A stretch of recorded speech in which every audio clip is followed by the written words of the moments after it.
President Jimmy Carter made a welcome return to Groton for the christening of the USS Jimmy Carter on June 5, 2004.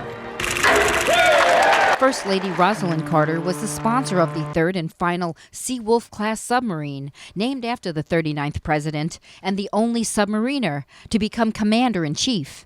Daughter Amy looked on as the president paid tribute to his wife. She is a woman that I love, who has been my wife for 58 years. The president first arrived at the submarine base in Groton in June 1948.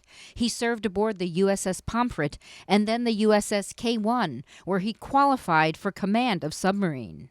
One of his 4 children, Donnell, also known as Jeff, was born in New London. The Carters lived in Navy housing, seen in this 1946 picture, not far from the shipyard, now known as Electric Boat.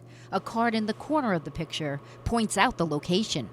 The primary purpose of the submarine force and the entire military force, from the time I went into it as a young man, has been to preserve the peace. When the Carters came back for the christening, they stayed at the Whalers Inn in downtown Mystic.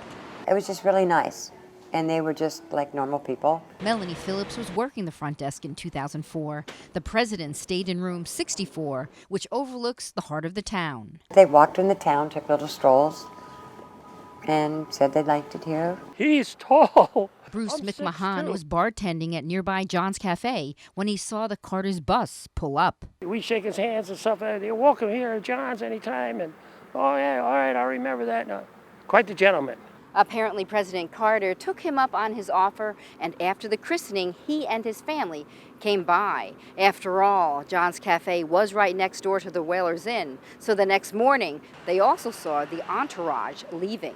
People were getting on the bus, and Amy and a friend came over to John's. They brought over a bouquet of Georgia pink roses, which McMahon gave to the owner's wife, who had just battled cancer. The joy and smile on her face. All the money in Wall Street could not get you that. While in the area, the Carters also stopped by Abbott's Lobster in the Rough in Noank, a presidential visit which left many with fond memories. It's a nice feeling.